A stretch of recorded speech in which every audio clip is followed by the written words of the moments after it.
workout challenge for you guys that actually requires you moving slower, not faster.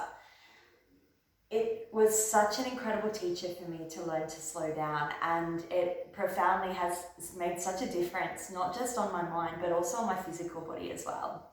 I find that I'm not as stressed with the way that I move or chasing goals. I move to feel good now, not to chase a number, not to fit into a dress size. I just move to feel good. And when I move to feel good, I'm really listening to what I want to do. And a lot of the time that involves a lot of floor work. So sort of crawling, exploring where I feel like I want my body to go.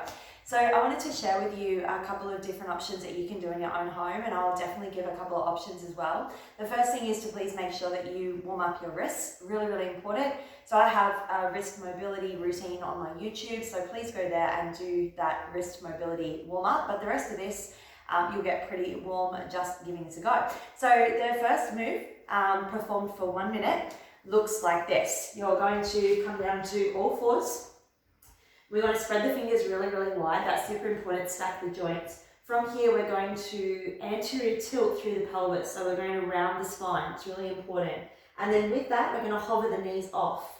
And we're going to hold this, and that's all you're going to do. So a hovered bear. We're going to try not to look up. Try to keep the chin tucked to the chest. Keep the shoulders, wrists, and elbows stacked.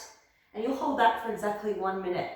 So if you want a more intense variation, not faster, but more intense, you're welcome to turn this into a bear to a frog.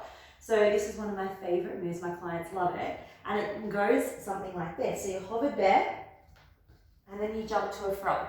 And it's about moving slower, not quicker, to really feel this in your body. So how can you engage your core? How can you press into the arms to create space and then land in a squat? So either one of those is your first one. Either hovered bear, put your knees down at any moment, pull the belly to the spine and work your core, or bear to frog. That's move number one. Move number two, this is one of my favorite ones. I do this a lot at Redhead Wellness Century. And it's just a beautiful way to get yourself down and up off the ground. But do it really, really slow. So it looks like this. So you'll move through your squat. You'll continue to walk yourself out to your high plank, knees or toes. You want to round through the shoulders here, protraction. We work a push-up. Try to get as low to the ground as possible. Bring your knees down to the ground if you need. Then slowly walk back. The feet have not moved. And you come up through your squats. And then do that again. So squatting down. Try not to separate the movements. I come out to plank. I keep moving through my push-up. Remember, knees or toes. And I slowly walk myself back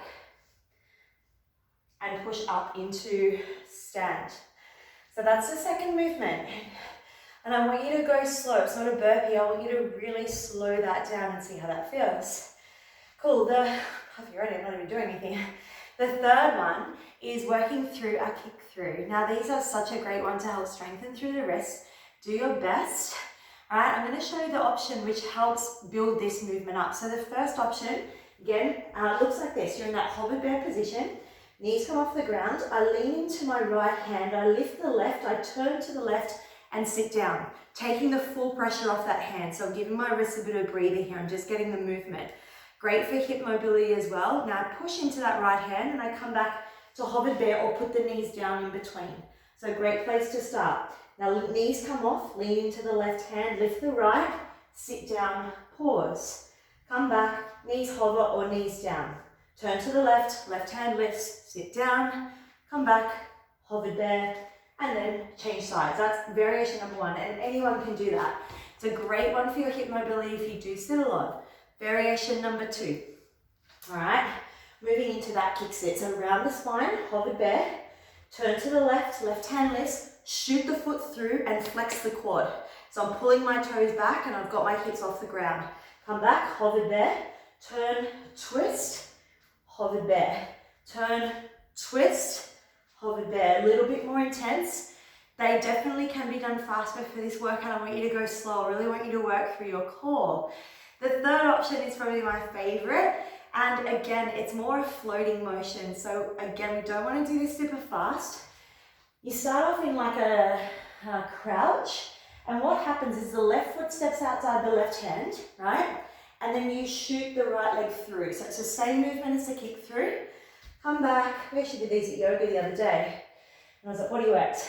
And we come back to crouch. So right foot outside right hand, kick through. Cool, so you can start there. And if you do want to put a little bit of floating work into it, you can jump, kick through, crouch, jump, kick through, crouch, jump, kick through, crouch. Woo! So that's it. Give it a go. 3 moves there. First one, hovered bear, right? Or variation, just put those knees down, come up when you're ready. So again, working strength into the wrists and into the core. The second one is the squat to the plank to the push-up and walk back. But try not to separate the movements, keep it really slow. The challenge is to go as slow as you can. The third movement is that kick through or any of those kick through variations. Each one for 1 minute without any rest. That's 3 minutes worth of work with 1 4-minute rest and recovery in between. Go for 3 or 4 rounds, under 20 minutes. Let me know how you go.